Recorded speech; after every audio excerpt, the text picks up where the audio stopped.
कक्षा 12वीं, विषय भौतिक विज्ञान, subject physics, physics class 12th physics का रिवीजन टेस्ट। दोस्तों,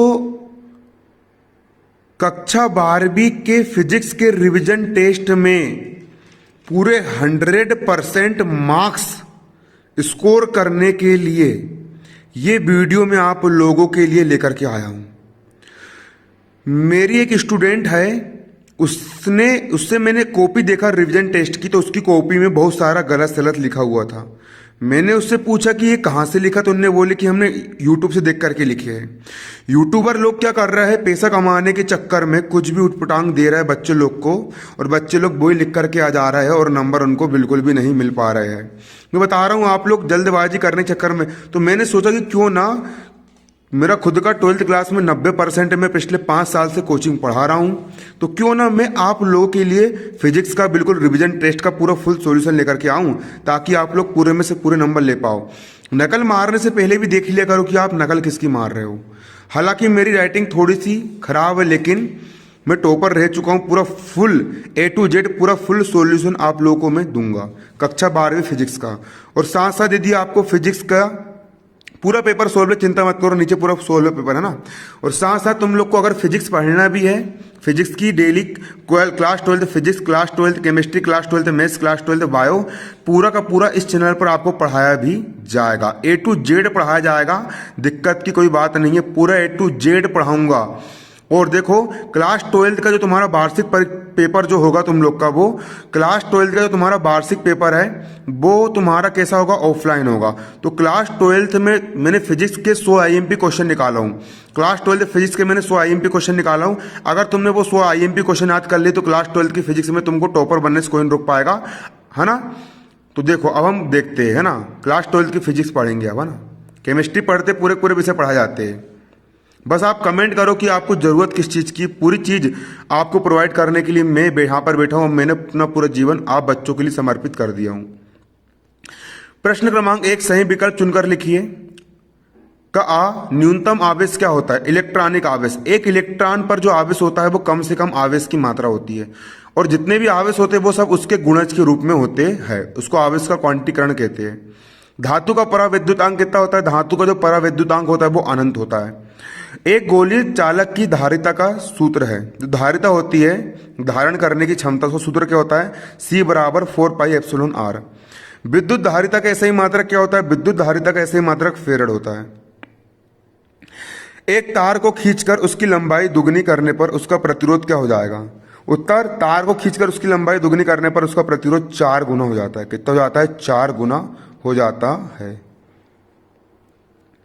अगला है आपका यहां पर प्रश्न 2, रिक्त स्थान की पूर्ति कीजिए। उत्तर, पहला, मीटर सेतु खालिस्तान के सिद्धांत पर आधारित है।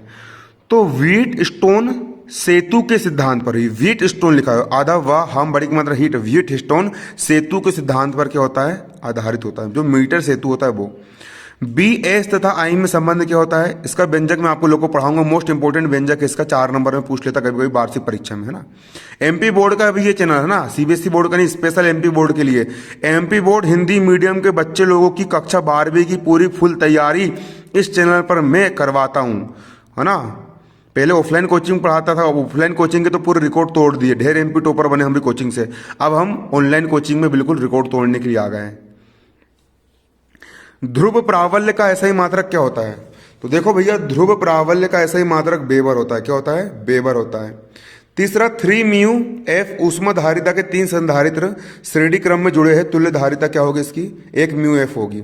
एक फेरेड बराबर क्या होता है? 9 × 10⁻11 स्थित फेरेड। सही जोड़ी बनाइए। पहला, विद्युत ऊर्जा का क्या आएगा? I² RT। आंतरिक ऊर्जा प्रतिरोध इसका आएगा ओम। क्या आएगा इसका? ओम आएगा। तीसरा, विद्युत वाहक बल, कैमरा हल्का से पोंछ रहा हूं मैं, है ना, ताकि और अच्छे से आए आपके लिए ना। देखो, आंतरिक प्रतिरोध, प्रतिरोध का मात्रक होता है ओम। प्रतिरोध, जैसे आप लोग का वजन किलोग्राम में नापा जाता है, उसी प्रकार प्रतिरोध को ओम में नापा जाता है। विद्युत वाहक बल का मात्रक होता है वोल्ट। किलोवाट घंटा विद्युत ऊर्जा, विद्युत सामर्थ्य VI। चौथा, एक वाक्य अथवा एक शब्द में उत्तर लिखिए। एक वाक्य अथवा एक शब्द में उत्तर लिखिए। आ, एक आदर्श वोल्ट मीटर का प्रतिरोध कितना होता है? आदर्श वोल्ट मीटर का प्रतिरोध अनंत होता है। दूसरा, स्व प्रेरकत्व का मात्रक क्या होता है? उत्तर हेनरी होता है। क्या होता है? हेनरी होता है। आवेश के क्वांटीकरण से क्या तात्पर्य है? जैसे कि सबसे छोटी इकाई ईंट होती है और ईंट के जुड़ते जुड़ते से दीवार खड़ी हो जाती है, उसी प्रकार आवेश की सबसे छोटी इकाई होती है एक आवेश। आवेश का क्या होता है? वो गुणज होता है। आवेश का क्वांटीकरण, प्रकृति में आवेश सदैव एक निश्चित मान का पूर्व गुणज होता है। मैं आप लोग को समझाते हुए इसलिए पढ़ा रहा हूँ क्योंकि बेटा ये इससे क्वेश्चन आपकी वार्षिक परीक्षा में निकल करके आते हैं, है ना, इसलिए मैं आप लोग को पढ़ा रहा हूँ। आप लोग अच्छे समझो, है ना। प्रकृति में, और लिखते भी जाओ, प्रकृति में आवेश सदैव एक निश्चित मान का पूर्व गुणज होता है, अर्थात Q बराबर प्लस माइनस एन। चौथा, पृथ्वी का विभव कितना होता है? तो भैया पृथ्वी का जो विभव होता है वो शून्य होता है। किरचॉफ का प्रथम नियम किस नियम पर आधारित है? तो किरचॉफ का जो पहला नियम था ऊर्जा संरक्षण के नियम पर आधारित है। और ऊर्जा संरक्षण का नियम क्या होता है पता है आपको? ऊर्जा को ना तो नष्ट कर सकते हैं और ना ही उत्पन्न कर सकते हैं। ऊर्जा हमेशा निश्चित रहती है ना। ऊर्जा केवल एक रूप से दूसरे रूप में ट्रांसफर कर सकते हैं। ये होता है किरचॉफ का नियम।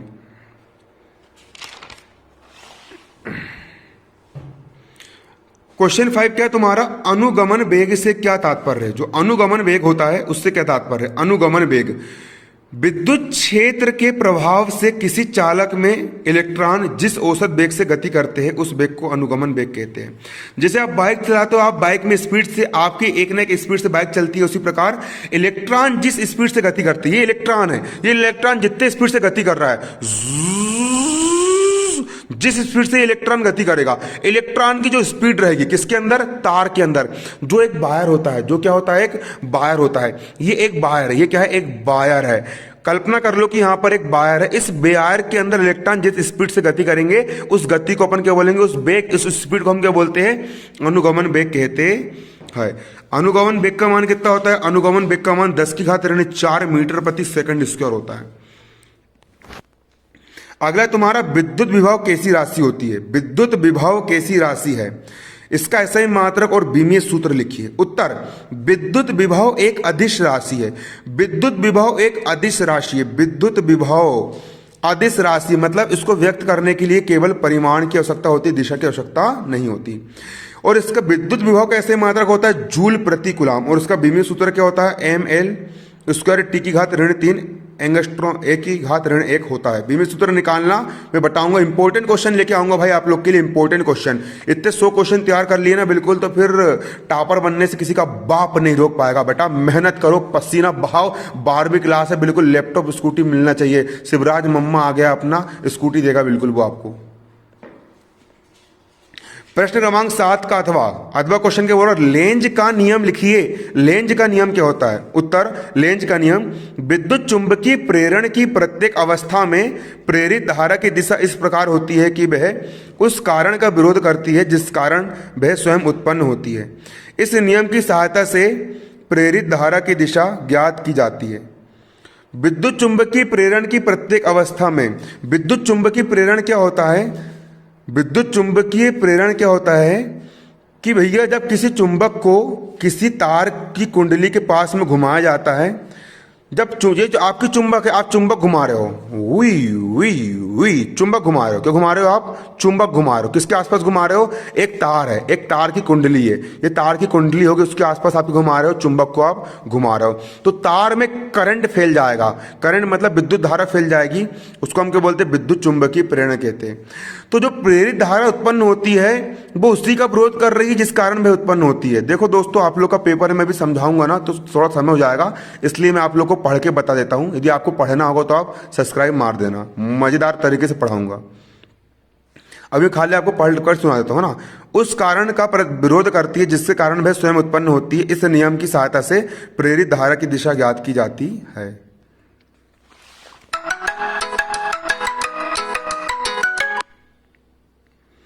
अब अगला क्वेश्चन, प्रश्न 8। कौन सा 8? प्रश्न 8। प्रश्न 8 क्या बोल रहे हैं आपका? फैराडे के विद्युत चुंबकीय प्रेरण के नियम समझाइए। किसके? फैराडे के विद्युत चुंबकीय प्रेरण के नियम को समझाइए। फैराडे के विद्युत चुंबकीय प्रेरण के कौन कौन से नियम है? उत्तर, फैराडे के विद्युत चुंबकीय प्रेरण के 2 नियम है। जब किसी बंद परिपथ से गुजरने वाले चुंबकीय फ्लक्स में परिवर्तन होता है, जब किसी बंद परिपथ से गुजरने वाले चुंबकीय फ्लक्स में परिवर्तन होता है तो परिपथ में एक विद्युत वाहक बल उत्पन्न हो जाता है, जिसके कारण परिपथ में प्रेरित धारा प्रवाहित होने लगती है। ये धारा केवल तब तक बहती है जब तक चुंबकीय फ्लक्स में परिवर्तन होता रहता है। प्रश्न 9 क्या बोल रहा है? सिद्ध कीजिए कि विद्युत द्विध्रुव की निरक्षीय रेखा पर स्थित किसी बिंदु पर विभव शून्य होता है। ये देखिए, आपको इस प्रकार से सबसे पहले एक डायग्राम बनाना है। ठीक, डायग्राम बनाना है ना। देखो, माना एक पेन दिखा मुझे, पेन पेन पेन, ये देखो ना, क्या बोल रहा है? माना ए बी एक विद्युत द्विध्रुव है। ये ए बी जो है आपका, ए बी क्या है आपका? एक विद्युत द्विध्रुव है जो प्लस क्यू और माइनस क्यू आवेशों से मिलकर बना है। आपका जो ए बी विद्युत द्विध्रुव है ये प्लस क्यू और माइनस क्यू विद्युत आवेशों से मिलकर बना है, तथा जिनके बीच की दूरी कितनी है? 2l है। यहां से लेकर के यहां तक इन दोनों के बीच की दूरी कितनी है? 2l है। अगर ये पूरी 2l है तो यहां से यहां तक एक l हो जाएगी और यहां से यहां तक एक l हो जाएगी। एक l और एक l मिलकर के बना लेंगे कितनी? यहां पर 2l हो जाएगी। द्विध्रुव के मध्य बिंदु O से, द्विध्रुव के मध्य बिंदु O से r दूरी पर निरक्षीय स्थिति में एक बिंदु P है। कितनी दूरी पर? r दूरी पर एक निरक्षीय एक बिंदु क्या है? P है, जिस पर विद्युत विभव की गणना करना है। मैं आपको बाद में समझाऊंगा, वैसे है ना, समझाता हूँ बहुत मजेदार तरीके से मैं, है ना। अभी आप लिख लो इसको, है ना, आप लोग का पेपर है बेटा, है ना। जैसे आप लोग की 28 तारीख को पेपर एंड होते हैं, तुरंत कमेंट करना, डेली लाइव क्लास चालू कर दूंगा आप लोग के लिए 1 घंटे की, है ना। प्लस क्यू आवेश के कारण P पर विभव V1 बराबर 1/4 पाई एप्सिलॉन 0 इंटू क्यू बटे AP। V1 बराबर 1/4 पाई एप्सिलॉन 0 इंटू क्यू बटे करनी के अंदर R square plus L square. चित्र से AP बराबर करनी के अंदर R square plus S square. इसी प्रकार माइनस क्यू आवेश के कारण P पर विभव V2 बराबर 1/4 pi epsilon 0 into minus Q BP।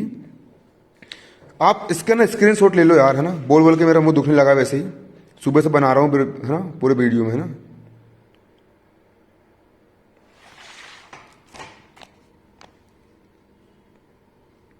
अनुज तू बना, ये ले, 12th क्लास है, जल्दी आ, पकड़ मोबाइल।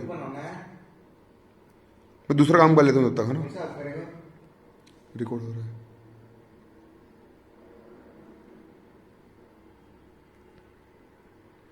स्क्रीनशॉट ले लो, है ना।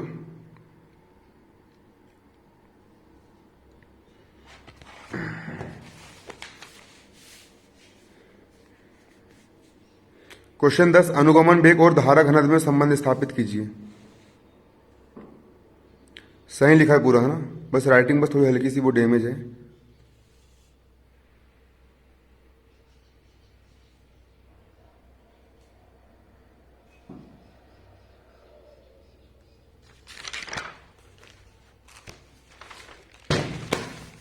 हम जो तुमको मटेरियल देते हैं ना बेटा, लिखा वाला, गाइड में क्या छोटा छोटा सा दिया, गाइड का उत्तर से लिख के आओगे, नंबर नहीं मिलने वाले। यहाँ पर पूरा पूरा बड़ा बना करके देते हैं हम, पूरा पूरा लिखवाते हैं और हस्तलिखित मटेरियल देते हैं।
अरे अनुज,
धन्यवाद। जय हिंद, जय भारत।